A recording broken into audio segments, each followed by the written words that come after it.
Hello everyone. So finally कैसे हैं आप लोग। तो आज हम लोग चैप्टर 3 स्टार्ट करने वाले हैं। चैप्टर 1 और चैप्टर 2 हम लोगों ने काफ़ी अच्छे से ख़त्म किया है। आप मेरा पहला वीडियो देख सकते हैं। हर एक रीजन के साथ हम लोगों ने एक एक टॉपिक को, एक एक वर्ड को हम लोग एक एक रीजन के साथ ख़त्म किए हैं। तो ज़्यादा लेट नहीं करते हैं, चैप्टर 3 भी हम लोग स्टार्ट करते हैं, क्योंकि ये अब मैं सोच रहा हूँ आज एक ही दिन में इसे कंप्लीट कर दूँ। तो चलिए क्या है देखते हैं। सबसे पहले तो इसका चैप्टर का नाम क्या है, concept of the constitution. Concept of the constitution, इसमें हम लोग कॉन्स्टिट्यूशन क्या है, इसका कॉन्सेप्ट क्या है, ये करता क्या है, ये सब चीज़ हम लोग पढ़ने वाले हैं। कॉन्स्टिट्यूशन इवॉल्व कैसे हुआ है, कॉन्स्टिट्यूशन है क्या, ये गवर्नमेंट को क्या करता है, ये सब कुछ हम लोग जानने वाले हैं। तो सबसे पहले इसका कुछ कुछ मीनिंग जान लेते हैं। ये आया कहाँ से। तो आया कहाँ से, ये एक लैटिन वर्ड से आया जिसका नाम है कॉन्स्टिट्यूअर। कॉन्स्टिट्यूअर का मतलब क्या क्या होता है, सेटअप या स्टैब्लिश होता है। सेटअप या स्टैब्लिश का मतलब, कॉन्स्टिट्यूअर का मीनिंग होता है सेटअप या स्टैब्लिश, मतलब कुछ भी चीज़ को बनाना। तो ये कॉन्स्टिट्यूशन को गवर्नमेंट के साथ क्यों रिलेट किया गया, ये वर्ड ही क्यों चुना गया। तो दूसरा भी तो हम लोग सेटअप ही चुन सकते थे, स्टैब्लिश ही क्यों क्यों मतलब यही क्यों चुना गया, क्योंकि ये सुनने में एक तो अच्छा लग रहा है। नहीं, मजाक कर रहे हैं, ये चीज़ नहीं है।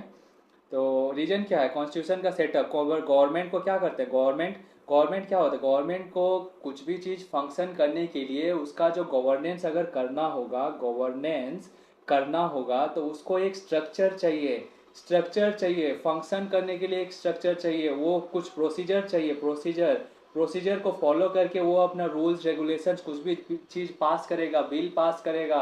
वो जो पावर का डिस्ट्रीब्यूशन होना चाहिए, पावर का डिस्ट्रीब्यूशन, ये सब क्या है, ये सब चीज़ सेटअप कैसे होगा। गवर्नमेंट को सेटअप करने के लिए ये सारा चीज़ चाहिए। तो इसके लिए हम लोग को क्या चाहिए, एक कॉन्स्टिट्यूशन चाहिए। तो इसीलिए हम लोग ने तो सेटअप ही कर रहे हैं ना, गवर्नमेंट को सेटअप करने का काम हो रहा है। तो हम लोग क्या कर रहे हैं, यही सब चीज़ को बना रहे हैं। तो क्या हो रहा है, सेटअप या स्टैब्लिश। ठीक।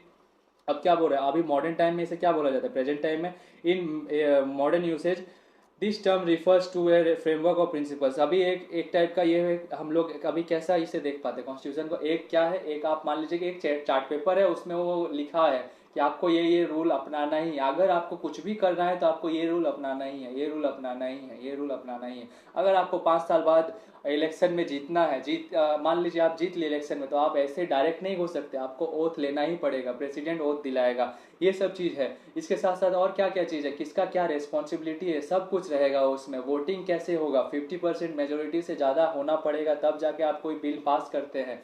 तो और ये दोनों जगह से होगा, लोकसभा से भी राज्यसभा से भी। ये कहाँ लिखा होगा, कॉन्स्टिट्यूशन में। ये क्या है, प्रिंसिपल है। ये क्या बताता है, outlines the structure. Outlines the structure का मतलब क्या, कॉन्स्टिट्यूशन ही बताता है कि एक लोकसभा होगा, एक राज्यसभा होगा, फिर प्रेसिडेंट भी होगा, पार्लियामेंट होगा, इलेक्शन कमीशन होगा, सब कुछ है। ये स्ट्रक्चर देता है। स्ट्रक्चर मतलब क्या, बिल्डिंग टाइप का स्ट्रक्चर। इसके ऊपर ये, इसके ऊपर ये सब कुछ होगा। Operation of the government, government कैसे ऑपरेट करेगी। अगर लॉ बनाना होगा तो वो कैसे लॉ बनाएगी, यहाँ से भी पास होगा, यहाँ से भी पास होगा, लोकसभा से भी, राज्यसभा से भी। फिर प्रेसिडेंट जाके अपना एसेंट देगा। ये सब चीज़ कमिटीज बनेंगे, कमिटीज लोग डिसाइड करेंगे क्या करना है क्या नहीं करना है। ठीक है। And also define the relationship between the state and it's citizen.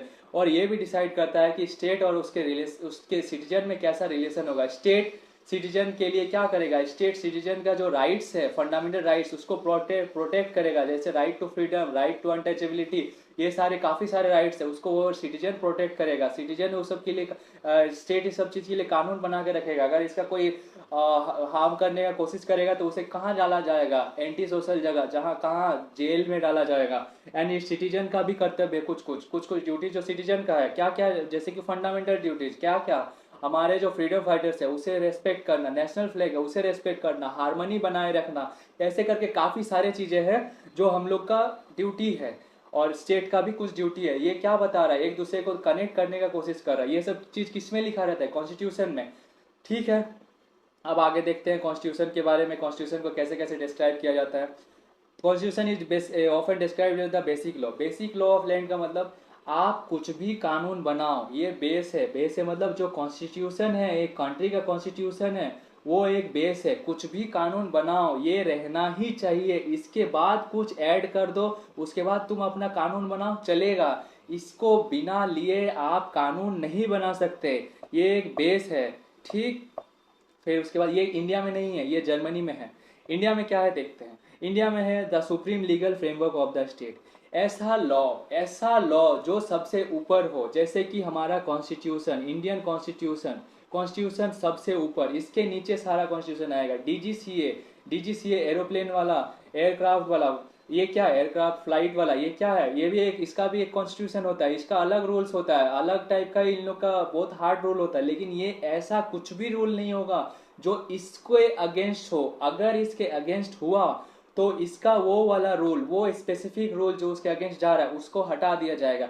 जैसे कि कोई एक कॉलेज है, जैसे कि LPU एक कॉलेज है, इसका भी अपना कॉन्स्टिट्यूशन होगा। तो ये अगर इसका एक कॉन्स्टिट्यूशन है जो इसको अगेंस्ट जा रहा है, इसके अगेंस्ट कुछ ऐसा लिखा हुआ है जो कॉन्स्टिट्यूशन में लिखा हुआ है कि नहीं हो सकता, लेकिन ये बोल रहे हो सकता है, तो इसका वो स्पेसिफिक कॉन्स्टिट्यूशन को, जो स्पेसिफिक आर्टिकल है, जो पॉइंट है, उसे वो हटा दिया जाएगा। तो बस सबसे सुप्रीम कौन होगा, इंडियन कॉन्स्टिट्यूशन नहीं, इंडिया में इंडिया का कॉन्स्टिट्यूशन जो नेशनल है, नेशनल होगा, यूनिट में होगा, वो वाला।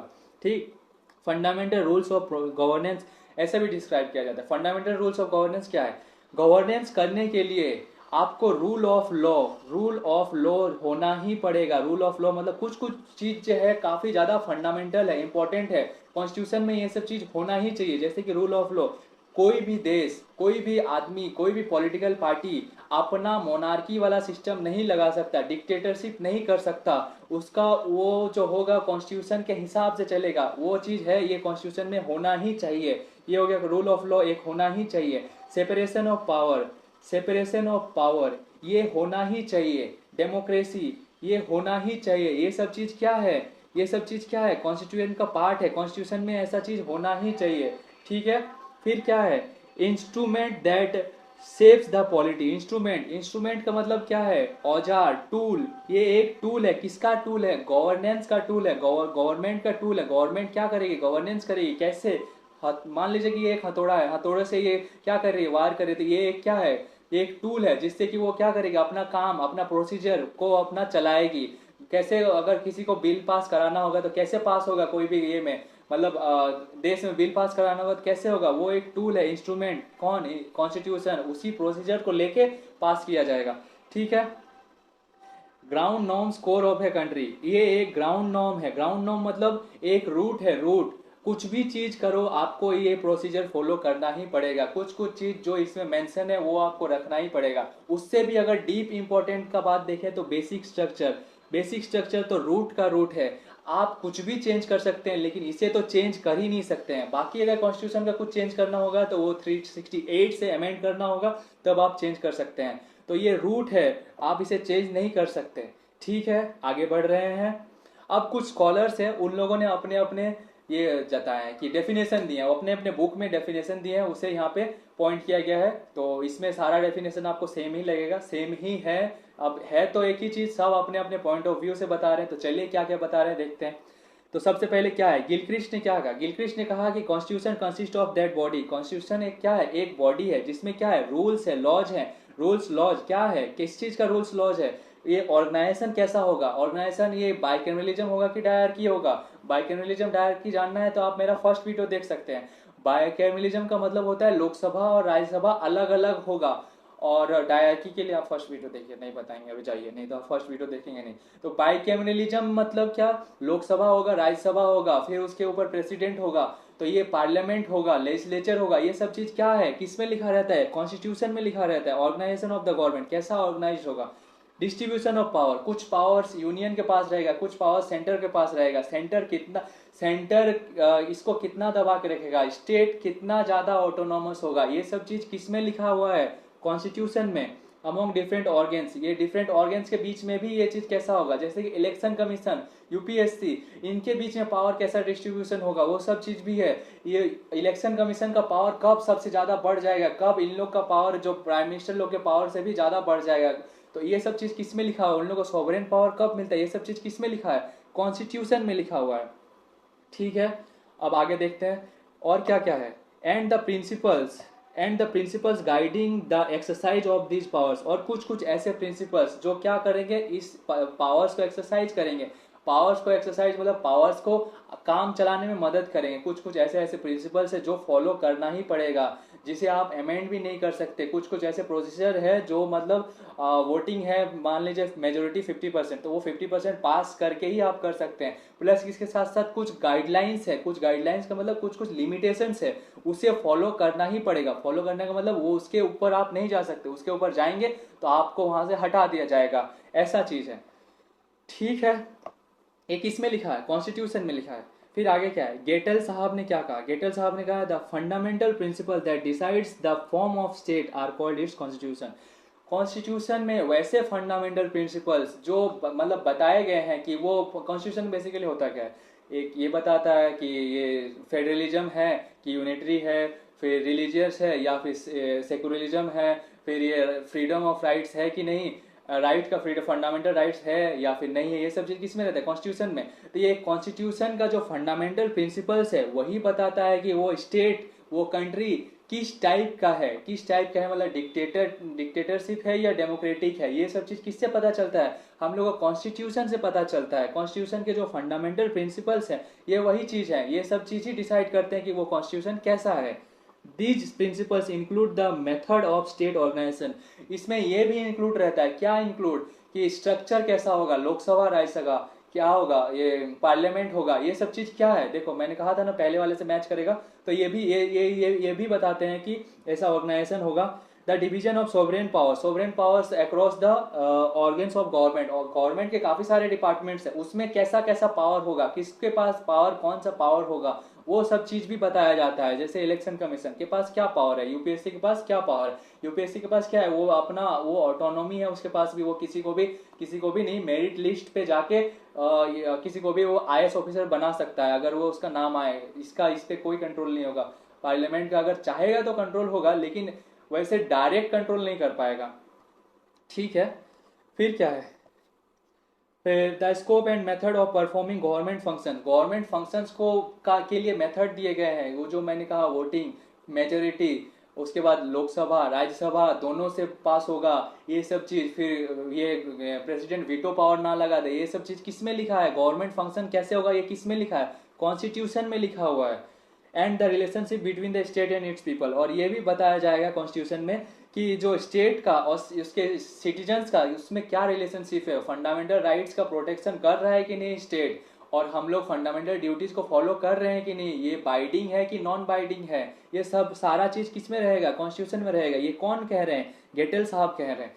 अब देखते हैं वेयर साहब क्या कहते हैं। वेयर साहब क्या कहते हैं? The constitution represents the entire system of government in a nation. Constitution पूरे गवर्नमेंट का एंटायर सिस्टम को बताता है। इसमें छोटे से मतलब एक पार्लियामेंट से लेके माइनॉरिटी तक के मतलब माइनॉरिटी तक को क्या क्या चीज दिया गया है, क्या क्या प्रोटेक्शन दिया गया है, वो सारा कुछ रहता है। यहाँ पे वोटिंग राइट से लेके वोटिंग किससे देना चाहिए, वोटिंग मतलब रिप्रेजेंटेटिव कौन बन सकता है, वो सारा कुछ इसमें लिखा रहता है कॉन्स्टिट्यूशन में। ठीक है। It is a collection of rules which create, regulate and govern the machinery of the government. इसमें एक ऐसा मतलब ये है कलेक्शन ऑफ रूल्स है, रूल्स का कलेक्शन है। इसमें क्या रहता है? इसमें हम लोग क्रिएट कर सकते हैं, लॉ क्रिएट कर सकते हैं, देश को रेगुलेट कर सकते हैं, गवर्न कर सकते हैं कोई भी मशीनरी को, लेजिस्लेटिव और ये लेजिस्लेटिव, एग्जीक्यूटिव, जुडिशियरी, वो सब को कैसे, वो सब मशीनरी को कैसे चलाना है, वो सब का प्रोसीजर कहाँ दिया है?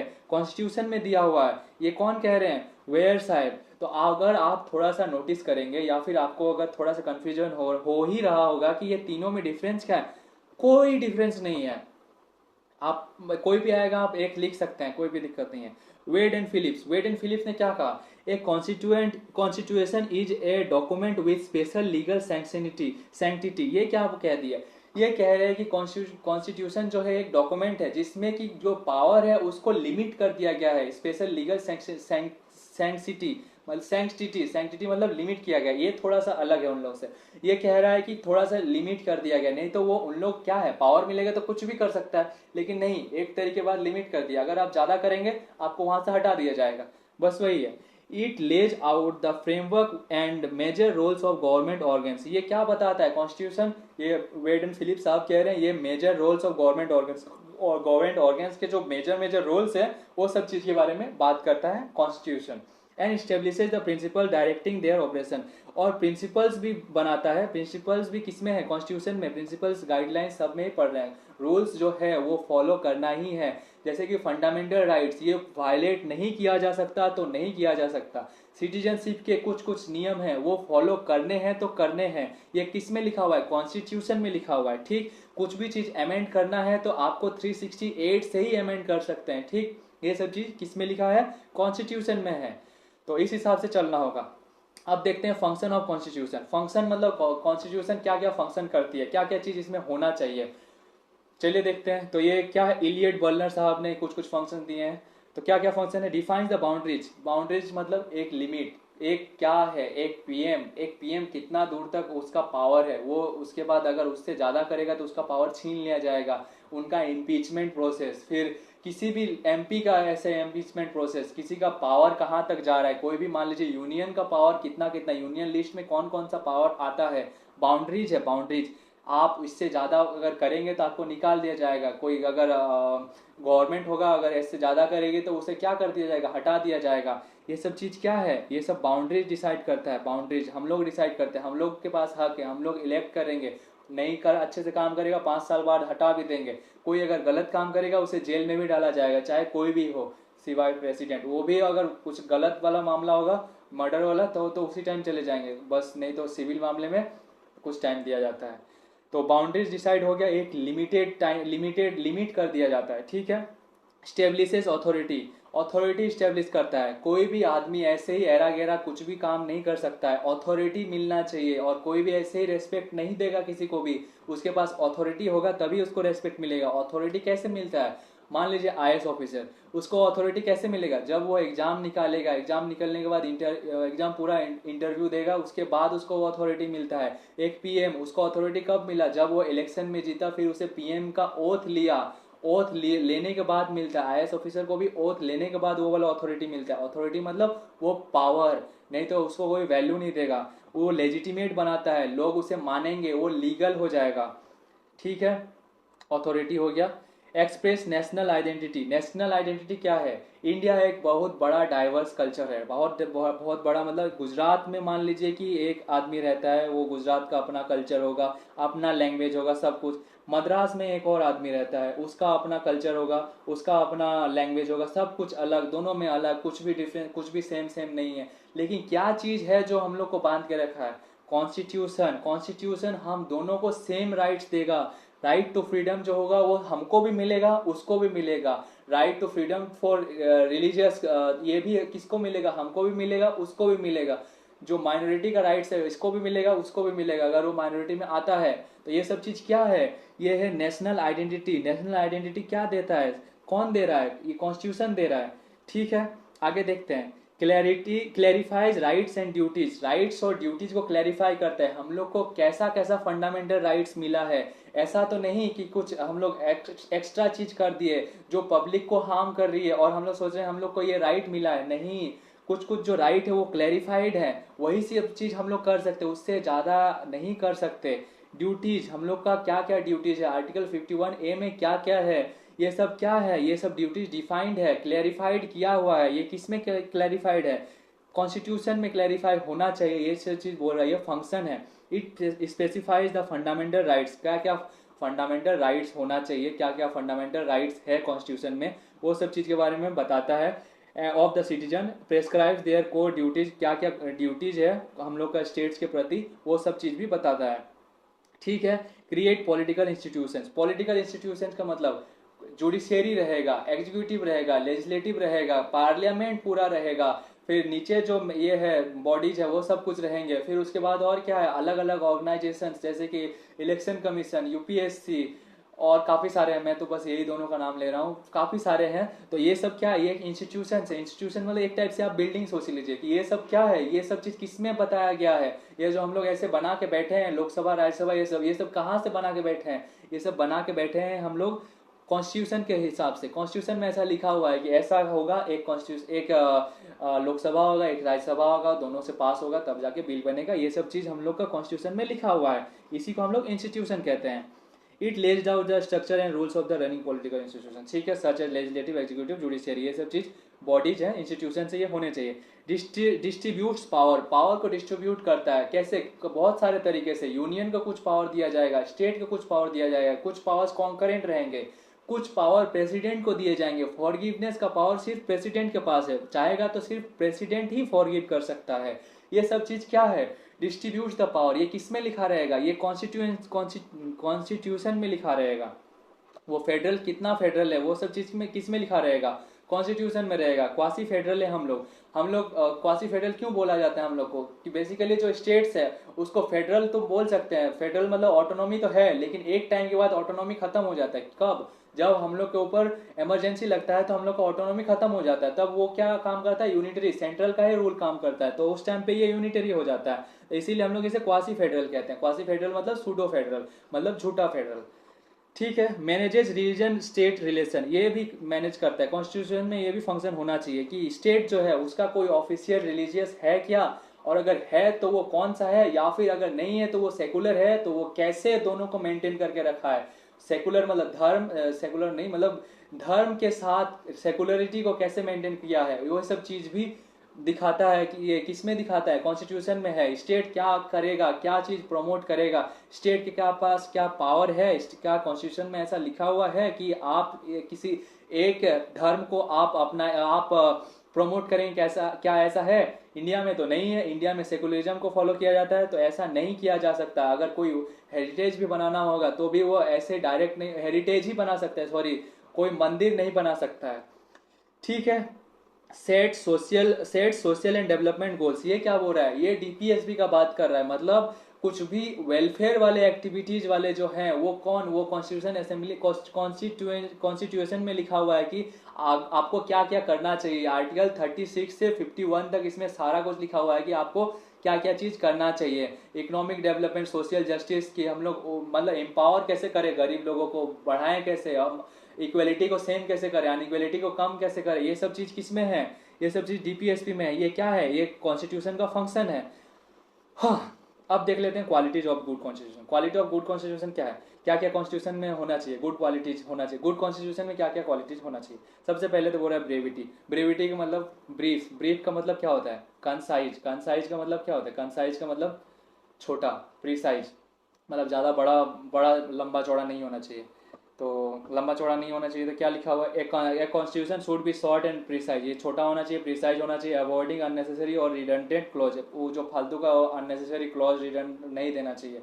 And overlay detail constitution create confusion, अगर ज़्यादा बड़ा कॉन्स्टिट्यूशन बनाएंगे तो वो क्या करेगा, कंफ्यूजन क्रिएट करेगा। And interpretation complexity during legal proceedings, अगर कुछ भी हम लोग को प्रोसीजर फॉलो करना होगा तो बाद में हम लोग को दिक्कत कर सकता है। तो इसलिए किसी को भी ब्रीफ होना चाहिए, किसी भी कॉन्स्टिट्यूशन को भी ब्रीफ होना चाहिए। क्या ये इंडिया में है? नहीं है। तो क्या इंडिया का कॉन्स्टिट्यूशन खराब है? नहीं। ये जो बात कर रहा है ये यहाँ पे फॉलो ही नहीं होता है। ये बात कर रहा है छोटा कॉन्स्टिट्यूशन होना चाहिए, और ये जो बड़ा वाला बात कर रहा है कि इतना बड़ा होगा तो कंफ्यूजन होगा, ज़्यादा ज़्यादा क्लॉज डालेंगे तो उससे और ज़्यादा कंफ्यूजन होगा। अरे बाबा, हम लोग का कॉन्स्टिट्यूशन इससे भी बड़ा है। मतलब जो कंफ्यूजन क्रिएट हो रहा था उसका भी एक्सप्लेनेशन यहाँ पे दिया हुआ है। तो इंडिया में तो भूल ही जाओ कि कंफ्यूजन क्रिएट होगा, अच्छे खासा दिया हुआ है। इंडिया के जो लॉयर्स है बहुत खतरनाक है। अगर ऐसा बना के रख देगा ना तो उन लोग तो उल्टा पलटा करके पूरा हर कोई क्रिमिनल केस को जीत लेगा।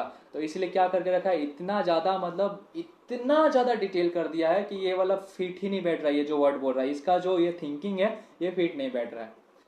ठीक है। ब्रेविटी नहीं है। क्लैरिटी, एवरी आर्टिकल और clause must be clearly worded.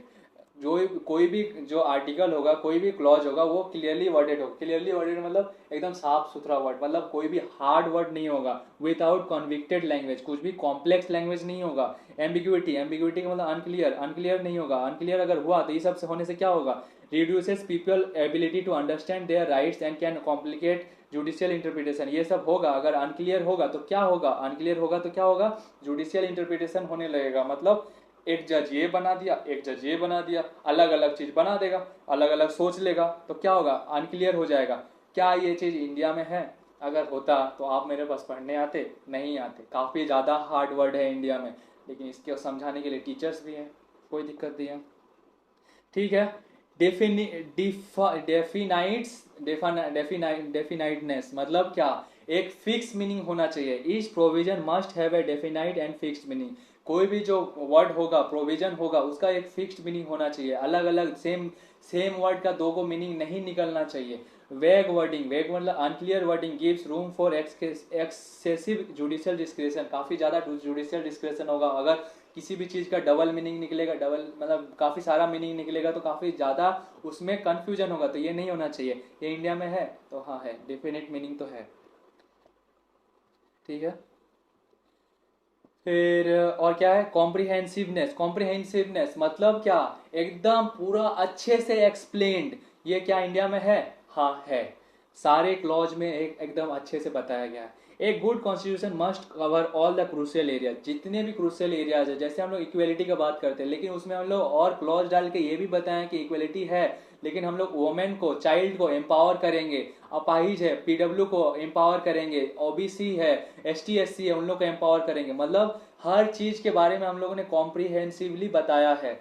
तो including the powers of the government, government का क्या पावर होगा, सिटीजन्स का राइट्स कैसा होगा, ड्यूटीज क्या होगा। This reduce the needs to for frequent amendments and prevent legal loopholes. ये लूप होल्स को खत्म करेगा। जैसे कि वो गवर्नमेंट, मतलब लूप होल्स मतलब कुछ ऐसा, लूप होल्स मतलब छेद होता है, मतलब उसका कोई यूज कर सकता है। इनइक्वेलिटीज होना चाहिए, लेकिन कुछ कुछ चीज इंपावर भी तो करना है। ये सब चीज क्या है, फुलफिल कर दिया है। नहीं तो फिर इसका मिसयूज हो सकता है, नहीं तो इसका फिर हो सकता है अमेंडमेंट करना पड़े। ये सब चीज हम लोग इसलिए पहले कर दिए थे। सूटेबिलिटी। सूटेबिलिटी का मतलब क्या, हम लोग कॉपी पेस्ट नहीं कर सकते। कॉपी पेस्ट का मतलब क्या कहा जा रहा है, कोई भी बाहर से कॉन्स्टिट्यूशन लाए, उसको इंडिया में लाके छाप दिए कि कॉपी पेस्ट मार दिए, लो हम लोग का कॉन्स्टिट्यूशन रेडी है।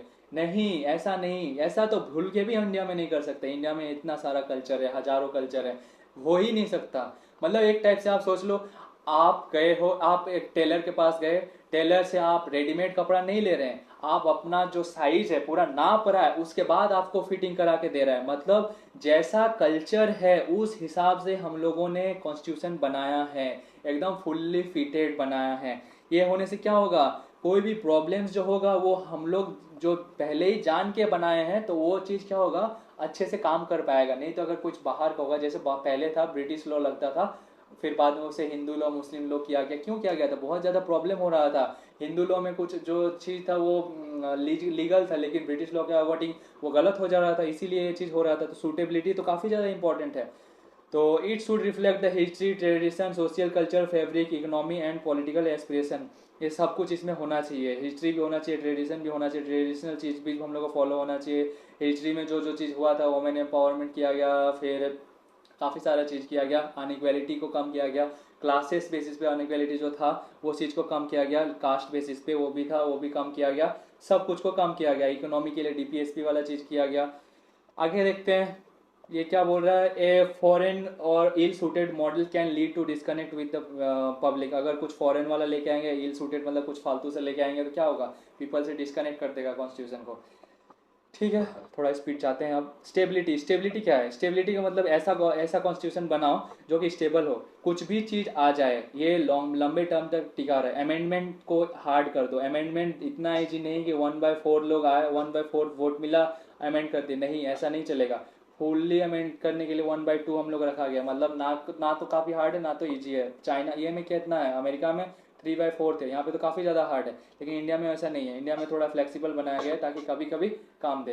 तो स्टेबिलिटी ऐसा हो कि इन लोग लंबा लंबा टिके, ऐसा नहीं कि आराम से आज एक अमेंडमेंट हुआ, कल भी एक अमेंडमेंट हुआ, ऐसे क्या होगा, कंफ्यूजन क्रिएट होगा। कंफ्यूजन क्रिएट होगा तो क्या होगा, लोगों में कंफ्यूजन क्रिएट होगा, फिर उन लोग उस पर भरोसा करना बंद कर देंगे, काम नहीं क्या हो रहा है, कुछ भी होता है, कुछ भी बना देता है कभी, ऐसा होगा। स्टेबिलिटी होना चाहिए।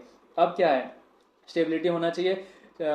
ठीक है, आगे देखते हैं। एडेप्टिबिलिटी, एडेप्टिबिलिटी क्या है, चाहे फ्यूचर में कोई भी सिचुएशन आए, वो कॉन्स्टिट्यूशन उसे अडेप्ट कर ले। मतलब ऐसा ना हो कि कॉन्स्टिट्यूशन आउटडेटेड हो जाए। मतलब ऐसा कि अभी मान लीजिए कि अभी फेसबुक आया, इंस्टाग्राम आया, उस टाइम पे तो नहीं था, नया नया इसमें क्या हुआ, आया तो प्राइवेसी इशू आया, एआई आया तो प्राइवेसी इशू आया, तो क्या हो रहा है इसमें, डीप फेक आया, तो उसके लिए कानून बना रहा है। तो अमेंडमेंट को उतना भी हार्ड नहीं करना चाहिए। तो इसलिए क्या है, अमेंडमेंट हम लोग का स्टेबिलिटी और अमेंडमेंट दोनों ही अलग अलग चीज है। लेकिन ये क्या है, अमेंडमेंट हम लोग का क्या है, 1/2, मतलब ना ज्यादा हार्ड ना ज्यादा इजी, हम लोगों ने बैलेंस बना के रखा है। मतलब कुछ भी अगर नया चीज आएगा तो हम लोग उसका कानून बना सकते हैं, कोई इसमें दिक्कत नहीं। लेकिन ऐसी यही चीज अगर हम लोग इसका देखें, अमेरिका काफी ज्यादा हार्ड है, वहां पे कानून बनाना होगा तो काफी ज्यादा दिक्कत है। यहाँ पे लेकिन हम लोग बना सकते हैं। प्राइवेसी इशू तो उस टाइम पे नहीं था, लेकिन अभी तो है। अभी है तो हम लोग, उन लोग कानून कैसे बनाएगा, उन लोग कानून बनाना काफी आता है, लेकिन हम लोग का कानून बनाना हार्ड है नहीं, हम लोग का ठीक ठाक है, नॉर्मल है, ठीक ठाक। तो ये भी अडेप्टिबिलिटी भी चाहिए। जैसे कि कोविड आया, कोविड में फिर क्या, कैसे करेगा, कैसे देश चलेगा, ये सब चीज़। फिर प्राइवेसी इशू, एआई इशू, ये सब चीज़, प्राइवेसी वाला काफ़ी ज़्यादा इंपॉर्टेंट हो जाता है, वो काफ़ी ज़्यादा देखने को मिला था, उसके लिए काफ़ी ज़्यादा कानून भी बने। अब देख लेते हैं, एक good constitution is a living document. ये जो लिविंग डॉक्यूमेंट मतलब अपडेट हो ही रहा है, अपडेट हो ही रहा है। ठीक है, क्लासिफिकेशन ऑफ कॉन्स्टिट्यूशन। अब क्लासिफिकेशन कैसे किया गया है कॉन्स्टिट्यूशन का, देखते हैं कॉन्स्टिट्यूशन क्लासिफिकेशन कैसे किया गया है। बहुत सारे टाइप से किया गया है, लेकिन कुछ कुछ टाइप से हम लोग अभी पढ़ने वाले हैं जो अभी कुछ कुछ देशों में देखने को मिलता है, जैसे कि इवॉल्व और इनेक्टेड। इवॉल्व मतलब सालों से चली आ रही प्रथा, हो ही रहा था हो ही रहा था हो ही रहा था, आ गया। इनेक्टेड का मतलब आया एक दिन में इनेक्ट कर दिया, कौन अडॉप्ट किया गया, एक दिन में नहीं, कुछ टाइम लगा, कौन, कॉन्स्टिट्यूशन असेंबली। इंडिया में ऐसा हुआ है, अमेरिका में ऐसा हुआ है। इवॉल्व में क्या आएगा, यूके आएगा। यहाँ पे क्या है, प्रथा, मैग्ना कार्टा जो 1215 से आया था, उस टाइम से धीरे धीरे धीरे धीरे कुछ क्या क्या चीज, उन लोगों के कस्टम्स, उन लोगों के कन्वेंशन मतलब रूल्स, और उसके साथ साथ और क्या, जुडिशियल जो दे रहा था, जुडिशियरी जो अपना लॉ बना दे रहा था, वो सब चीज ऑटोमेटिक ऐड होते जा रहा था, जो आउटडेटेड चीज है वो हट जा रहा था, जो कुछ काम का नहीं था। ये सब चीज मिलके क्या हुआ, इवॉल्व है, ये एक इवॉल्व कॉन्स्टिट्यूशन है। ये इनेक्टेड नहीं है। इनेक्टेड में क्या होता है, इनेक्टेड में वो सारा चीज का ओवरव्यू करके खुद से कुछ एक कमेटी बनाता है, कमेटी बना के पहले ड्राफ्ट होता है, फिर उसके बाद उसको एनालिसिस करके फर्स्ट रीडिंग सेकंड रीडिंग करके पास किया जाता है। लेकिन इवॉल्व में ऐसा नहीं है, इवॉल्व में धीरे धीरे धीरे धीरे धीरे धीरे ये बना है। अच्छा, अगर आप बोलेंगे इवॉल्व और इनेक्टेड में पार्लियामेंट कौन सा में सुप्रीम होगा, पार्लियामेंट नहीं, मान लीजिए कि मैं कहूंगा कि इनेक्टेड में पार्लियामेंट सुप्रीम है, पार्लियामेंट सुप्रीम है या फिर कॉन्स्टिट्यूशन सुप्रीम है, तो इनेक्टेड अगर होगा, इनेक्टेड में कॉन्स्टिट्यूशन सुप्रीम होगा। कॉन्स्टिट्यूशन का वैल्यू ज्यादा है, पार्लियामेंट का वैल्यू कम है, पार्लियामेंट को कॉन्स्टिट्यूशन के हिसाब से चलना होगा। वहीं अगर हम इवॉल्व का बात करेंगे, इवॉल्व में अगर पार्लियामेंट और कॉन्स्टिट्यूशन का बात करेंगे, तो यहाँ पे इवॉल्व में पार्लियामेंट का वैल्यू ज्यादा है, पार्लियामेंट जैसे चाहे वैसे कॉन्स्टिट्यूशन बनाएगी, वो वोटिंग पास करेगी, वोटिंग पास कर करके मतलब वोटिंग पास करेगी कुछ भी लॉ बनाने के लिए, बिल बिल पास करेगा, बिल पास करके एक्ट बनाया जाएगा और वो कॉन्स्टिट्यूशन में ऐड होते रहेगा। तो यहाँ पे पार्लियामेंट सुप्रीम हो रहा है, यहाँ पे कॉन्स्टिट्यूशन सुप्रीम नहीं हो रहा है। लेकिन इंडिया का बात करें तो इंडिया में क्या सुप्रीम है, ऑफकोर्स हम लोग इनेक्टेड कॉन्स्टिट्यूशन है हम लोग का, तो हम लोग क्या सुप्रीम होगा, कॉन्स्टिट्यूशन। ठीक है, आगे देखते हैं अब क्या लिखा हुआ है, लिखा हुआ भी पढ़ लेते हैं थोड़ा सा। तो इवॉल्व कॉन्स्टिट्यूशन हो गया, this is not a drafted at once, ये इवॉल्व वाला ड्राफ्ट नहीं होता है, ये धीरे धीरे डेवलप होता है। किससे किससे, कस्टम से, कन्वेंशन से, जुडिशियल डिसीजन से, हिस्टोरिकल एक्सपीरियंस से भी डेवलप होता है। It is also called a cumulative, cumulative मतलब उभरना, बड़ा होना, धीरे धीरे धीरे धीरे धीरे धीरे इतना इतना इतना बड़ा हो गया ये चीज। इनेक्टेड में क्या होता है, इनेक्टेड इंडिया वाला, this is formally created by a body such that constitutional assembly और a monarch parliament exist in a document form. ये क्या बोल रहा है, ये किसी किससे किया जाता है, ये कोई कॉन्स्टिट्यूशन असेंबली या फिर कोई मोनार्क, कोई राजा ही हो सकता है, या फिर कोई पार्लियामेंट इसे ये करेगा, बनाएगा, एक डॉक्यूमेंट के फॉर्म में बनाएगा। कोई इसमें उसमें लिखा हुआ रहेगा, उसमें लिखा हुआ नहीं है, बस बोला गया तो बस मान लिया गया। तो अब आगे अगर डिसीजन लेना होगा तो ऐसा बोला जाएगा, महाराज महाराज पहले आप लोगों ने ऐसा करके नहीं कहा था इस साल में, तो उस हिसाब से तो इसका भी ऐसा होना चाहिए, तो बोलेगा हाँ हाँ ठीक है ऐसे ही बनेगा, ऐसा चीज है। लेकिन इनेक्टेड में क्या है, इनेक्टेड में कहा गया है कि बुक में ऐसा लिखा हुआ है, ऐसा सजा होगा तो ऐसा सजा देना है, ऐसे ही सजा दिया जाएगा, ऐसे पास करना है, ऐसे ही पास होगा। ठीक है, ठीक है। फिर उसके बाद ये इवॉल्व और इनेक्टेड तो समझ आ गया।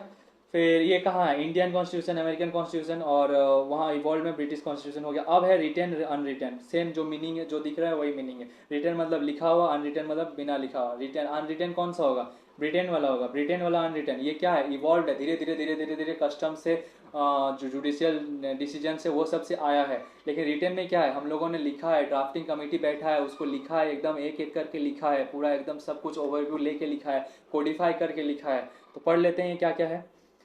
फिर क्या क्या है, written constitution, all its provision are codified in a single book और ऑफिशियल डॉक्यूमेंट्स। ये कोडिफाई क्या होता है, जो कॉन्स्टिट्यूशन असेंबली ऐसे ही तो हम लोग का कॉन्स्टिट्यूशन नहीं बनाया था, उसके पहले कितना कुछ डिबेट हुआ था, ऑब्जेक्टिव रिजोल्यूशन निकाले थे। अगर आपको ये सब नहीं पता चल रहा है, आप मेरा पिछले वाला चैप्टर पढ़िए, इसमें मैंने पूरा अच्छे से बताया है।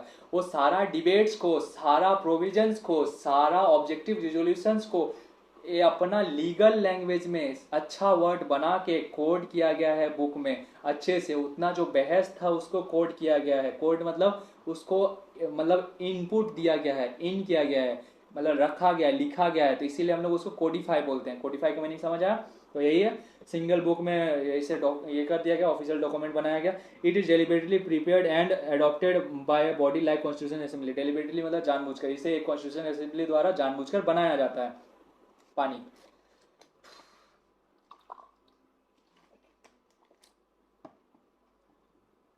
Also known as documentary constitution, codified constitution. इसे हम लोग डॉक्यूमेंट्री कॉन्स्टिट्यूशन भी कहते हैं, कोडिफाइड कॉन्स्टिट्यूशन भी कहते हैं। कोडिफाइड मतलब इसे कोड किया गया है। ठीक है, ये कहाँ कहाँ है, इंडिया में है, यूएस में है, जापान में है, फ्रांस में है।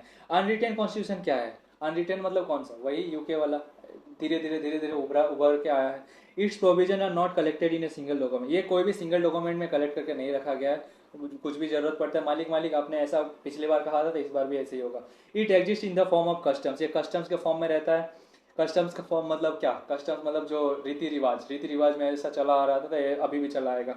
कन्वेंशंस, कन्वेंशन मतलब जो एग्रीमेंट्स रूल्स ऐसे बनाए जाते हैं। Statute, charters, court rulings, court में जो रूलिंग किया जाता है, मतलब कोर्ट में जो डिसीजन लिया जाता है वो सब चीज़। चार्टर मतलब होता है कुछ कुछ जो पोस्ट होते हैं उसके लिए चार्टर बनाया जाता है कि ये आप जो ये पोस्ट है इसके लिए आपको ये चीज़ होना चाहिए। ये जैसे आईएएस के लिए, सिविल सर्वेंट्स के लिए चार्टर होता है, तो ऐसे सबका एक चार्टर होता है। तो ये सब चीज़ क्या है, पार्लियामेंट में होगा। ठीक है, हम लोग का तो कॉन्स्टिट्यूशन में लिखा हुआ है। Also known as non documentary constitution, इसे हम लोग नॉन डॉक्यूमेंट्री कॉन्स्टिट्यूशन भी कहते हैं, अनकोडिफाइड कॉन्स्टिट्यूशन भी कहते हैं। क्यों? क्योंकि ये लिखा हुआ नहीं है। ये एग्जांपल में यूनाइटेड किंगडम, न्यूजीलैंड, इजराइल, इस सब का कॉन्स्टिट्यूशन क्या है, उभर क्या है, बचपन से नहीं, पूर्वजों से चला आ रहा था, वैसे करके हम लोग उसे लेके गए। Note this classification overlaps, evolve and enacted, ऐसे ही कुछ कुछ इवॉल्व और इनेक्टेड भी है, मतलब एक तरीके से ओवरलैप कर रहा है। क्या है चीज देख लेते हैं। रिटेन एंड अनरिटेन क्या है, रिटेन एंड अनरिटेन, रिटेन नहीं, रिटेन अनरिटेन क्या है, नहीं रिटेन तो एक लिखा हुआ है, अनलिखा हुआ। अगर हम बोलें कि अनरिटेन कॉन्स्टिट्यूशन में पार्लियामेंट सुप्रीम है कि कॉन्स्टिट्यूशन सुप्रीम है, अनरिटेन में पार्लियामेंट सुप्रीम है, लिखा हुआ नहीं है। पार्लियामेंट कुछ भी कानून बनाएगी वो चलेगा, वो ही कॉन्स्टिट्यूशन में ऐड किया जाएगा। लेकिन रिटेन कॉन्स्टिट्यूशन, जैसे कि इंडिया में अगर बोलेंगे पार्लियामेंट बढ़ाएगी कॉन्स्टिट्यूशन, ऑफकोर्स कॉन्स्टिट्यूशन बड़ा है। अगर पार्लियामेंट बड़ा होता तो अभी तक तो मोदी जी कुछ भी कर चुके होते, नहीं ना कर सकते।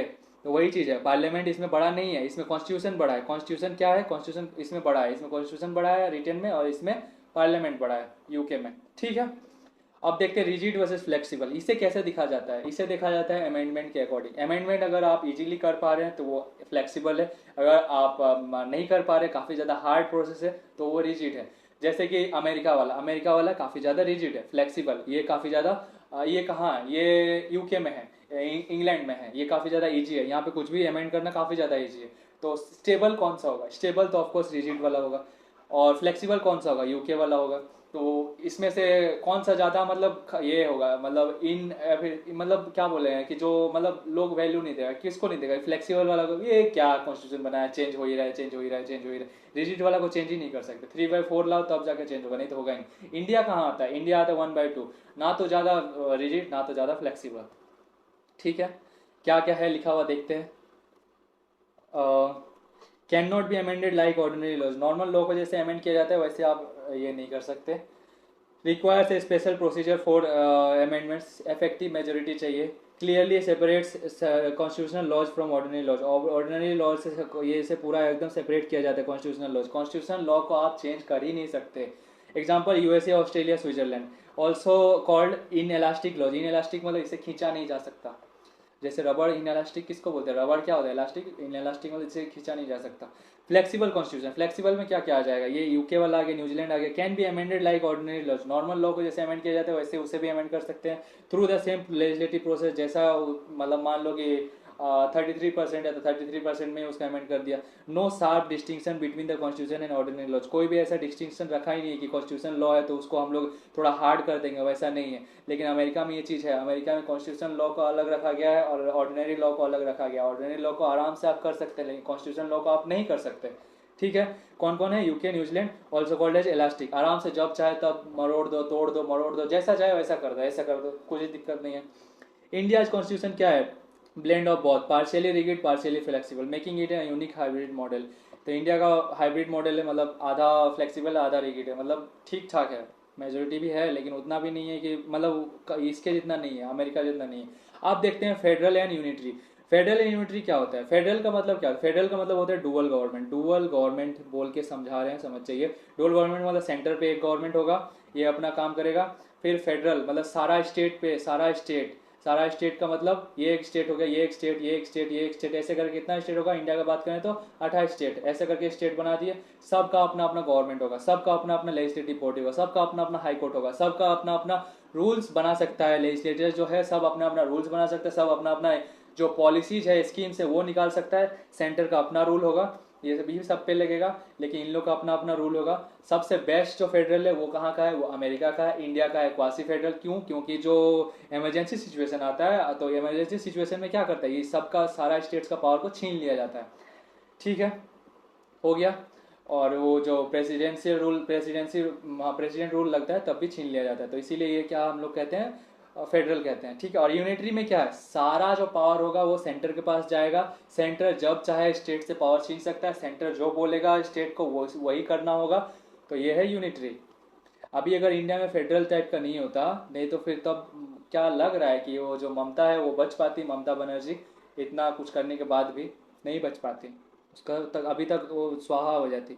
ठीक है, फेडरल कॉन्स्टिट्यूशन क्या है, this type divides power between central and regional government. ये क्या करती है, रीजनल और सेंट्रल को डिवाइड करती है, लाइक स्टेट्स और प्रोविंसेस, स्टेट्स और प्रोविंस को डिवाइड कर रही है। Allowing them to operate independently, उन लोग को अलाउ करता है फेडरल में कि आप अपना अपना इंडिपेंडेंट ऑपरेट कर सकते हैं, ऑटोनॉमी दे देता है। It ensures a balance of power avoiding concentration on one authority, मतलब ये बैलेंस करता है पावर को कि सेंटर को, ऐसा नहीं कि वो सेंटर ज़्यादा दबाव कर देगा, वैसा नहीं है। कॉन्सेंट्रेशन ऑफ वन अथॉरिटी को अवॉइड करता है, सेंटर के पास ज़्यादा अथॉरिटी नहीं होगा। एग्जाम्पल यूएसए, ऑस्ट्रेलिया, स्विट्जरलैंड, रसिया, ब्राजील। इसमें क्या है, सेंट्रल लोग भी है और ये फेडरल सिस्टम है, मतलब सेंटर के पास भी पावर है, स्टेट के पास भी पावर है। ठीक है, आगे देखते हैं यूनिटरी कॉन्स्टिट्यूशन कहाँ है। Unitary constitution here all powers rest with the central national government. यहाँ पे सारा पावर किसके पास रहेगा, सेंट्रल के पास रहेगा। And regional units act only as subordinates, उन लोग सबऑर्डिनेट जैसा काम करेगा, मतलब जो वो बोलेगा सेंटर वही चीज वो काम करेगा। पावर कैन बी डेलीगेटेड और withdrawn by the centre, power चाहे तो वो दे सकता है सेंटर, या तो छीन भी सकता है। ठीक है, example UK, France, China, Japan, Italy, Norway, ये सब क्या है, यूनिटरी सिस्टम है, यहाँ पे यूनिटरी कॉन्स्टिट्यूशन है। अब आगे देखते हैं इंडिया कॉन्स्टिट्यूशन क्या है। इंडिया में क्वासी फेडरल है, इंडिया दोनों है, elements of both, that's why K C Wheare described it as quasi federal, इसे क्वासी फेडरल कहा जाता है, federal system with unitary base. कभी कभी सेंटर का पावर लास्ट, मतलब एक तरीके से ये इंक्लाइंड है सेंटर की तरफ। प्रोसीजरल वर्सेस पर्सपेक्टिव, प्रोसीजरल और पर्सपेक्टिव मतलब क्या, नाम से ही पता कीजिए। प्रोसीजर क्या होगा, प्रोसीजर मतलब इसका प्रोसीजर, रूल्स रूल्स लिमिट्स, कहाँ तक आप जा सकते हैं, इससे आप ज़्यादा नहीं कर सकते, इतना आपको करना ही पड़ेगा, इतना वोटिंग राइट्स चाहिए, इतना वोटिंग चाहिए तभी आप कर सकते हैं, ये सब चीज़।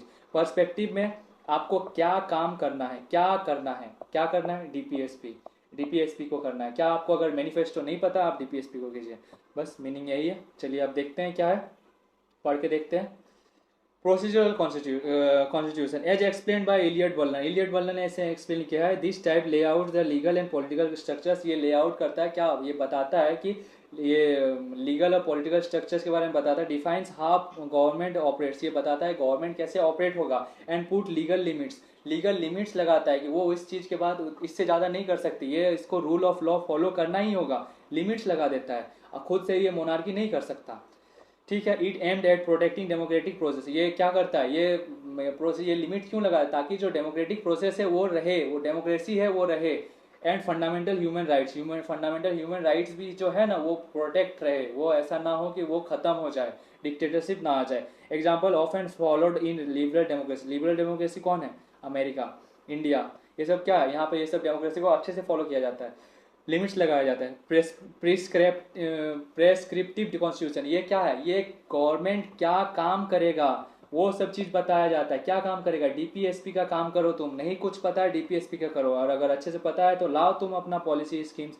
क्या बोल रहा है, गोज बियॉन्ड प्रोसीजर, प्रोसीजर के बियॉन्ड जाते हैं इसमें, मतलब उसके उससे एकदम अलग ही है ये। इट एज्यूम्स और इम्पोजेस शेयर्ड सोसाइटल गोल्स, ऐसा शेयर्ड सोसाइटल गोल्स का मतलब ऐसा गोल्स जो पूरा सोसाइटी को चाहिए, वो चीज को वो काम करेगा। सच एज सोशल जस्टिस का काम करेगा, जो पूरा गरीब लोगों में बांटना चाहिए, मतलब जो हम लोग राशन मिलता है, बीपीएल कार्ड का वो सब कुछ जो राशन कार्ड है वो सब क्या है, सोशल जस्टिस का ही पार्ट है, हम लोग को उठाने का काम करता है। तो ये क्या है, वेलफेयर वाला काम है, ये काम करने को क्या गवर्नमेंट क्या काम करना चाहता है इसके बारे में बताता है। इकोनॉमिक इक्वलिटी हो, ज्यादा भेदभाव ना हो, बड़ा अमीर गरीब ना हो, इसीलिए क्या किया जाता है, टैक्स उन लोग से लेके गरीबों के में बांट दिया जाता है। गरीबों में कैसे, खाने के माध्यम से, पैसे के माध्यम से बांट दिया जाता है। नेशनल आइडेंटिटी, नेशनल आइडेंटिटी मतलब जो ये राइट्स मिल रहा है वो हमको मिल रहा है तो तुमको भी मिलेगा, ये सब चीज।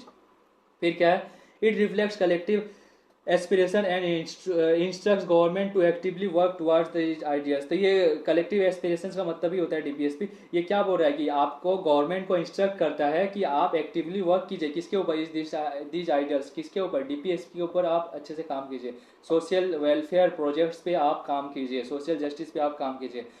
अब देखते हैं constitutionalism and constitutional government. Constitutionalism और कॉन्स्टिट्यूशनल गवर्नमेंट क्या है? देखो, ये एक तरीके से अगर इंग्लिश के लैंग्वेज में समझाएं, एक है नाउन, एक है एडजेक्टिव। मतलब क्या? कॉन्स्टिट्यूशन को जो रियली में फॉलो कर रहा है उसे हम लोग कॉन्स्टिट्यूशन कहते हैं।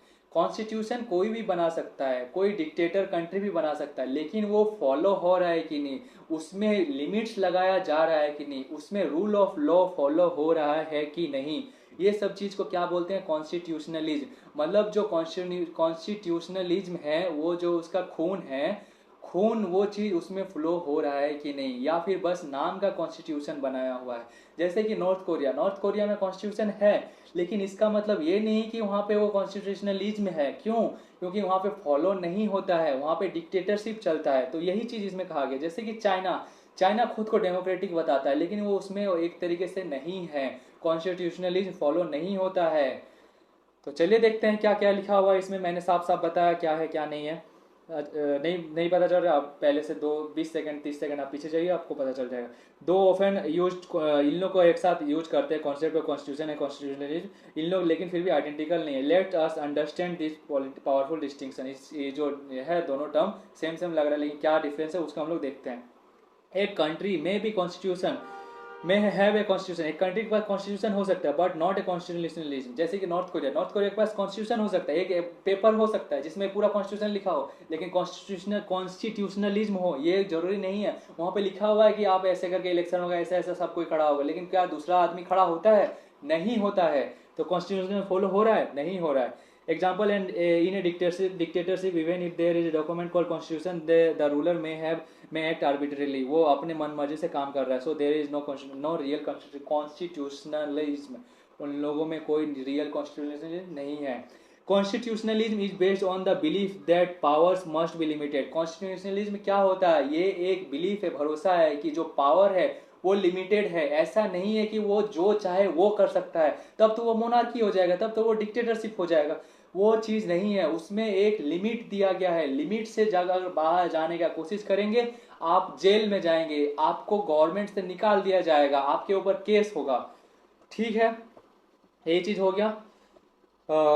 It supports the idea of government should operate with in the legal and constitutional boundaries. ये क्या करता है? ये गवर्नमेंट को, ये सपोर्ट क्या चीज में सपोर्ट करता है गवर्नमेंट को? वो ये मतलब ये उस आइडिया को सपोर्ट करता है जहां पे गवर्नमेंट किसी चीज को जब ऑपरेट कर रही है तो वो उस लीगली रहते हुए ऑपरेट करे, कॉन्स्टिट्यूशनल बाउंड्री में होते हुए ऑपरेट करे। मतलब जो हम लोग का राइट्स को प्रोटेक्ट करेगा, हम लोग का फ्रीडम राइट्स को प्रोटेक्ट करेगा, तो वो कॉन्स्टिट्यूशनल बाउंड्रीज में होते हुए, मतलब हम वो अपना ऐसा कुछ भी गलत काम करके हम लोग राइट्स प्रोटेक्ट करें, ये नहीं होगा।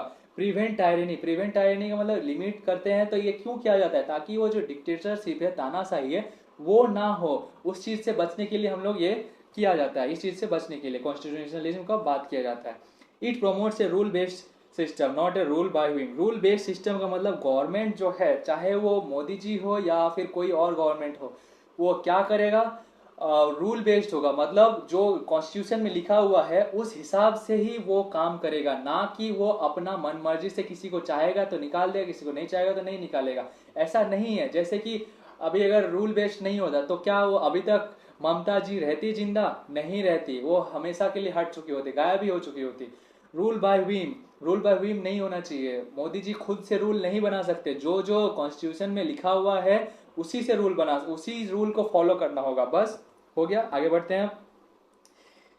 Even if the power is granted by constitution, ये बोल रहा है कि पावर कॉन्स्टिट्यूशन में मिला है, लेकिन ऐसा नहीं है, इसके बाद भी अकाउंटेबल होना चाहिए। इफ इट्स नॉट अनचेक्ड, अगर ये चेक नहीं है, इट्स वायलेशन ऑफ कॉन्स्टिट्यूशनलिज्म। अगर वो मतलब मान लीजिए कि कॉन्स्टिट्यूशन कहाँ से मिल रहा है, कॉन्स्टिट्यूशन में मतलब वो जो पावर है पीएम को, वो कहाँ से मिल रहा है? वो मिल रहा है यहाँ से, कॉन्स्टिट्यूशन से। लेकिन अगर वो अकाउंटेबल नहीं है, अगर वो रेस्पॉन्सिबल नहीं है किसके प्रति? पीपल के प्रति, तो वो क्या है? वो कॉन्स्टिट्यूशनलिज्म नहीं है। तब हम लोग क्या करेंगे? 5 साल बाद उनको निकाल देंगे, ए हट जाओ, बस। ठीक है, फिर आगे देखते हैं, आगे क्या है। The ultimate goal of constitutionalism is to establish civilise government. तो हम लोग का ये कॉन्स्टिट्यूशनलिज्म का गोल क्या है? Civilise government. सिविलाइज गवर्नमेंट मतलब बैलेंस्ड गवर्नमेंट। बैलेंस का मतलब क्या? ना तो ज्यादा ये करे, माथा पे चढ़े, और ना ही एकदम लो पावर रहे, काम अच्छे से कर पाए। तो ये क्या? लिमिट लगा दो, गवर्नमेंट को पावर दो, लेकिन उसके साथ साथ लिमिट लगा दो। ठीक है, दैट इज क्या है, इफेक्टिव एंड रिस्ट्रेंट। इफेक्टिव भी होगा, काम भी अच्छे से करे, और रिस्ट्रेंट भी होगा, उसको दबा के रखे, रस्सी में बांध के रखे, वो उस एरिया से ज़्यादा बाहर नहीं जा सकता। अब देखते हैं डेफिनेशंस बाय ग्रेट स्कॉलर्स। कुछ कुछ स्कॉलर्स ने डेफिनेशन दिया, ये देख लेते हैं। किसका, कॉन्स्टिट्यूशन का। MP जैन ने क्या कहा, एक कंट्री में है कॉन्स्टिट्यूशन, कॉन्स्टिट्यूशन हो सकता है, कंट्री का कॉन्स्टिट्यूशन हो सकता है, लेकिन कॉन्स्टिट्यूशन में हो ये जरूरी नहीं है। The latter implies a constitutional that limits the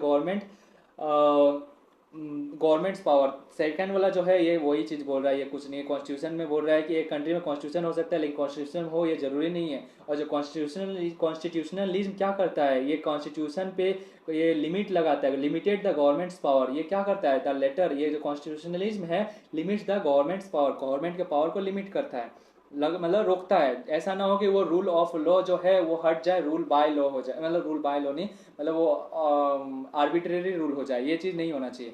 ठीक है, आगे देखते हैं।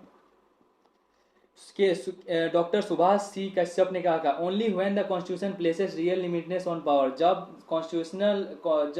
कॉन्स्टिट्यूशन ये करता है, पावर को लिमिट करता है, वी हैव कॉन्स्टिट्यूशनलिज्म। जब कॉन्स्टिट्यूशन पावर को लिमिट करता है तभी कॉन्स्टिट्यूशनलिज्म आता है, वरना हम उसे कॉन्स्टिट्यूशनलिज्म नहीं कर सकते। मतलब जब तक उसमें लिमिट है तब तक वो कॉन्स्टिट्यूशनलिज्म है। It implies a limited government. ये मतलब कॉन्स्टिट्यूशनलिज्म क्या है, एक लिमिटेड गवर्नमेंट को कहा जाता है। Not merely a written constitution, ऐसा नहीं कि वो लिखा हुआ कॉन्स्टिट्यूशन है तो उसे हम लोग कॉन्स्टिट्यूशनलिज्म कहेंगे, ऐसा नहीं। अब देखते हैं कुछ कुछ जो बाहर के साइंटिस्ट है उन लोगों ने क्या कहा। साइंटिस्ट मतलब पॉलिटिकल साइंटिस्ट, पॉलिटिकल एक्सपर्ट, इन लोगों ने कहा फ्रेडरिच ने क्या कहा, constitutionalism is a system of effective restraint on A governmental action. ये क्या है, कॉन्स्टिट्यूशनलिज्म है, क्या है कॉन्स्टिट्यूशनलिज्म, एक क्या है, ये restraint, effective restraint. Effective restraint का मतलब अच्छा काम वाला रिस्ट्रेंट करता है, मतलब रोकने का काम करता है, लिमिट करता है, किस गवर्नमेंट एक्शन में लिमिट करता है। It ensures fair play and makes the government responsible. ये क्या करता है, सही से काम हो, फेयर काम हो, फेयर मतलब कुछ भी डिसऑनेस्टी वाला काम ना हो, और अच्छे से गवर्नमेंट उस पर रेस्पॉन्सिबल हो। ये क्या कौन करता है, कॉन्स्टिट्यूशनलिज्म, जो limit of the government, limits अगर लगा हुआ है तभी वो PM अच्छे से काम करेगा, तभी वो जो लीडर है वो अच्छे से काम करेगा। तो हो गया कॉन्स्टिट्यूशनलिज्म क्या है, लिमिट ऑफ द गवर्नमेंट। रोक साहब ने क्या किया, रोके, constitutionalism essentially means limited government. Constitution का मीनिंग क्या है, लिमिटेड गवर्नमेंट है। It is opposite to arbitrary rule. ये क्या है, आर्बिट्री रूल मतलब मनमानी रूल के अपोजिट है लिमिटेड गवर्नमेंट। लिमिटेड गवर्नमेंट मतलब rule of law, not arbitrary rule, rule of law होना चाहिए। सब वही चीज कह रहा है। वेयर ने क्या कहा, वेयर साहब ने constitutional government means more than the government by constitution. Constitutional government का मतलब क्या होता है, more than the government by constitution. Constitution government का मतलब ऐसा नहीं है कि जो कॉन्स्टिट्यूशन है वो गवर्नमेंट के मुताबिक चल रहा है, मतलब जो कॉन्स्टिट्यूशन है वो बड़ा है गवर्नमेंट से, बड़ा है गवर्नमेंट से। कॉन्स्टिट्यूशन हमेशा बड़ा रहेगा, ये बड़ा रहेगा, ये चीज कहा जा रहा है यहाँ पे। वेयर साहब ये कह रहे हैं, ऐसा नहीं होगा गवर्नमेंट बाय कॉन्स्टिट्यूशन हो, ऐसा नहीं होगा। ठीक है, it means government by rule. Government जो काम करेगी वो रूल से काम करेगी, लिमिटेड बाय लॉ, लॉ से उनको लिमिट किया जाएगा। ऐसा नहीं कि कुछ भी कर रहा है, अगर ज्यादा करेगा उनका सरकार ही गिर जाएगा। Not just by rulers wish. ऐसा नहीं कि वो अपना मन माना, वो जो मन किया वो किया, रूलर्स विश से ये नहीं कर सकता। रूलर्स मतलब कोई नेता है वो अपना इच्छा से कुछ भी करे, ऐसा नहीं कर सकता। कुछ भी एक्ट बनाने के लिए उसको बिल उल पास करना होगा, ऐसे ही वो कुछ भी नहीं कर सकता। ठीक है, ये बेमा ने क्या कहा, a government is constitutional only when rulers are bound by rules. Government constitutional कब होगा, जब रूलर्स जो होंगे रूल से बाउंड होंगे। बाउंड होंगे मतलब वो रूल्स से है, वो डिसिप्लिन वो फॉलो करना ही पड़ेगा। अगर आप नहीं करेंगे तो आपको जेल भेज दिया जाएगा। That limit their power. ऐसा कुछ रूल्स जिससे कि उन लोगों का रूल्स मतलब जो पावर है उसे लिमिट किया जाता है। Arbitrary rule is exact opposite. Arbitrary rule है जो मनमाना रूल है, ये हमें ये लिमिटेड गवर्नमेंट का एकदम अपोजिट होता है। अब देखते हैं last topic, elements of the constitutionalism. Elements of the constitutionalism क्या है, एकदम फटाक से देखते हैं। The eminent constitutional scholar Louis Hawkins ने कुछ कुछ ये दिए हैं, एलिमेंट्स दिए हैं कि ये चीज जो है ना ये होना ही चाहिए। तो चलिए एक एक करके देखते हैं क्या क्या चीज है। Popular sovereignty. पॉपुलर सोवरेनिटी क्या है, जो भी पावर है वो कहाँ से आएगा, पीपल से आना चाहिए। ये है कॉन्स्टिट्यूशनल का एक इंपॉर्टेंट एलिमेंट, ये होना ही चाहिए। All powers must follow from people, हम लोग का जो कॉन्स्टिट्यूशन बना ये पीपल से है, आपको कैसे पता, कैसे आपको लग रहा है कि ये हम लोग किए हैं? कॉन्स्टिट्यूशन असेंबली में तो कुछ 296 मेंबर्स थे, तो उन लोगों ने किए, हम लोग कहाँ से किए हैं? नहीं भाई, एक तो डायरेक्ट इलेक्शन किए हैं हम लोग उन लोग का कॉन्स्टिट्यूशन असेंबली का मेंबर का, उसके साथ साथ हम लोग का 8 मंथ्स का फीडबैक का टाइम दिया था। फीडबैक का मतलब 8 मंथ्स के लिए उन लोगों ने पब्लिश कर दिया था कॉन्स्टिट्यूशन कि ये इसके लिए लोगों के लिए लीजिए, आप देखिए आपको जो अमेंडमेंट चाहिए आप कीजिए, और उसके बाद हम लोग उसके बाद उसको प्रपोज करेंगे। तो हम लोग का ये जो पावर है, ये जो गवर्नमेंट के पास पावर है, वो कहाँ से आया है? हम लोगों ने ही दिया है। The constitution must recognise the people as ultimate source of authority. जो भी अथॉरिटी उन लोगों को मिल रहा है, पीएम के पास जो पावर है, उतना सबसे ऊपर वाला पावर है, वो कौन दिया है? हम लोगों ने दिया है। रूल ऑफ लॉ होना चाहिए, ना कि arbitrary rule. Rule of law मतलब जो प्रेसिडेंट काम करेगा, पीएम काम करेगा, जो लोकसभा राज्यसभा काम करेंगे, वो क्या है? लॉ के अकॉर्डिंग काम करेंगे। कोई भी ऐरा गैरा कुछ भी चीज जो मनमाना ये रूलर्स भी इससे काम नहीं करेंगे। एवरीवन इंक्लूडिंग रूलर्स, कोई भी, सब कोई, रूलर्स भी must be govern by law. Law से ही उन लोग ये रहेंगे, लॉ से ही उन लोग रूल करेंगे, नॉट बाय आर्बिट्री डिसीजन। खुद का मनमाना डिसीजन फॉलो नहीं करेंगे, ठीक है? No one is above the law, कोई भी लॉ से ऊपर नहीं है। अच्छा बात है, वेरी गुड। फिर डेमोक्रेटिक गवर्नमेंट, डेमोक्रेटिक गवर्नमेंट का मतलब इलेक्शन जरूरी है, इलेक्शन होना ही चाहिए। The government must be responsible, government responsible हो, अकाउंटेबल हो, elected by the people. Responsible का मतलब क्या? वो कुछ भी काम करे उसको उसका रेस्पॉन्सिबिलिटी होना चाहिए, उसको उसका जवाब देना होगा, अकाउंटेबिलिटी। इलेक्टेड बाय पीपल, हम लोगों ने इलेक्ट करके उन्हें चुना है, ये भी चीज होना चाहिए। वो अगर कुछ काम करेगा तो अगर कुछ गलत हुआ तो उसके लिए भी रिस्पॉन्सिबिलिटी होगा, अकाउंटेबल होगा कि वो आप क्या काम कर रहे हैं। ट्रांसपेरेंसी होगा, ट्रांसपेरेंसी मतलब वो क्या कर रहा है वो भी चीज़ हम लोग को पता होगा, पैसा कहाँ जा रहा है वो भी हम लोग को पता होगा। उसको क्या बोलेंगे? Democratic government. Democracy is the soul of constitutionalism. Democracy एक सोल है, किसका? कॉन्स्टिट्यूशनलिज्म का। लिमिट ऑफ द गवर्नमेंट को बोलते हैं ना, लिमिट फॉर द ये लीडर्स। तो ये क्या है? ये डेमोक्रेसी सोल है। डेमोक्रेसी नहीं रहेगा तो कॉन्स्टिट्यूशनलिज्म होगा ही नहीं। क्यों? क्योंकि जो डेमोक्रेसी से हम लोग क्या करते हैं? इलेक्ट करते हैं। अगर कोई ये है नेता है, वो अगर अपना मनमाना करे तो हम लोग क्या करेंगे? उसे हटा देंगे, इलेक्शन में हटा देंगे। तो ये क्या है? डेमोक्रेसी सबसे ज्यादा इंपॉर्टेंट है कॉन्स्टिट्यूशनलिज्म के लिए, ठीक है? फिर क्या है? Separation of power. Separation of power भी एक इंपॉर्टेंट एलिमेंट है। सेपरेशन ऑफ पावर तो होना ही चाहिए। सेपरेशन ऑफ पावर नहीं होगा तो खुद ही फीडबैक लेगा, खुद ही ये कर लेगा, साइमन कमीशन जैसा। ऐसा नहीं होना चाहिए। जुडिशियरी अलग हो, लेजिस्लेटिव अलग हो, एग्जीक्यूटिव अलग हो, ऐसा हो। तो क्या है देख लेते हैं। There must be a clear division of power among the legislature, executive and judiciary. जो पावर है वो क्लियर डिवाइड होना चाहिए, ऐसा नहीं कि पूरा मैच कर दिया। With a system of checks and balance to prevent abuse.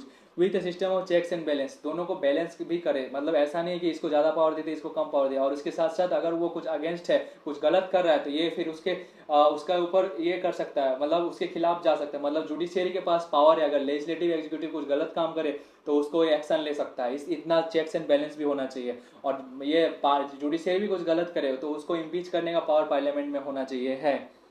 ये सब चीज होना चाहिए। और क्या है? Independent judiciary. जुडिशियरी इंडिपेंडेंट होना चाहिए। जुडिशियरी का पार्लियामेंट से कोई लिंक नहीं होना चाहिए। अगर वो होगा, अगर ऐसा हो कि कॉन्स्टिट्यूशन पार्लियामेंट कुछ रूल बनाया और उसके अगेंस्ट कुछ जुडिशियरी ने कहा, और उसके अगेंस्ट कहा तो पार्लियामेंट ने उसको बोला कि नहीं, इसको हम ये नहीं, ये हम डिक्लेयर इनवैलिड डिक्लेयर करेंगे, या फिर ऐसा बोलेगा कि उसको हटाओ, वो गलत डिसीजन लिया। ऐसा नहीं, इंडिपेंडेंट होना चाहिए। ऐसा नहीं हो कि उसको प्रेशर लेके डिसीजन लेना पड़ रहा है। जो जुडिशियरी है वो इंडिपेंडेंट होकर डिसीजन ले और उसके डिसीजन को माना जाए, तो क्या है? इंडिपेंडेंट जुडिशियरी होना चाहिए। पॉलिटिकल इन्फ्लुएंस बिल्कुल नहीं होना चाहिए। Safeguarding of rights, interpreting the constitution without fear of favour. कोई भी फियर नहीं होना चाहिए इन लोग का, और फेवर वैसा कुछ भी नहीं होना चाहिए। मतलब उन लोग को इंडिपेंडेंट होना चाहिए। सिविलियन कंट्रोल ऑफ मिलिट्री, अब ये तो पता ही है पाकिस्तान में का मिलिट्री का कंट्रोल नहीं होना चाहिए। एक जो कॉन्स्टिट्यूशन है उसमें बहुत बताया जा रहा है कि मिलिट्री का कंट्रोल कभी नहीं होना चाहिए, सिविलियन का कंट्रोल होना चाहिए मिलिट्री पे। सिविलियन सबसे ऊपर होना चाहिए, उसके ऊपर मिलिट्री। मिलिट्री कंट्रोल होगा तो फिर तो कहाँ से कॉन्स्टिट्यूशन? मिलिट्री रूल में तो पूरा देश ही खत्म हो जाता है। तो सिविलियन कंट्रोल, जैसे कि हम लोग का यहाँ कौन सबसे ऊपर है? पीएम वीएम सभी सब कुछ उन लोग ही ज्यादा ऊपर है। किससे? मिलिट्री से। तो ये चीज अगर उन लोग ही, प्रेसिडेंट कुछ बोलेगा तभी जाके वो बात माना जाएगा। कौन? मिलिट्री रूल माने, मिलिट्री मानेगा वो बात। मतलब प्रेसिडेंट अगर कुछ बोलेगा तभी माना जाएगा, नहीं तो नहीं मानेगा। तो इसमें हम लोग का सिविलियन कंट्रोल है। The military should always remain subordinate to elected civilian authority. जो इलेक्टेड सिविलियन अथॉरिटी है जैसे कि पीएम उन लोग के अंडर होना चाहिए, हमेशा उसके अंडर सबऑर्डिनेट होना चाहिए। Ensuring democracy is not hijack. इससे क्या होता है? ये अगर होगा तो क्या रहेगा? हम लोग इंश्योर रहेंगे कि हम लोग हाईजैक नहीं है।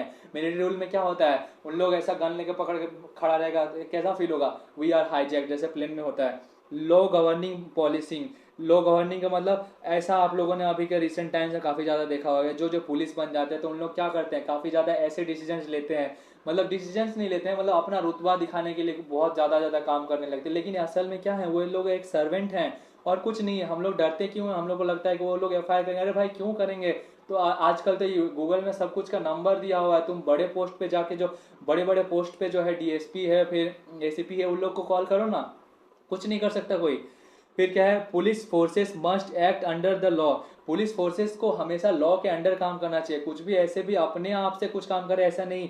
And be subject to judicial review, judicial review के हमेशा मतलब उसके साथ, मतलब उसको डर इस चीज का रहना चाहिए कि जुडिशियल रिव्यू हो सकता है तेरा। जुडिशियल रिव्यू का मतलब जुडिशियल वाला तेरा काम का रिव्यू करेगा, बस ऐसे ही समझ लीजिए।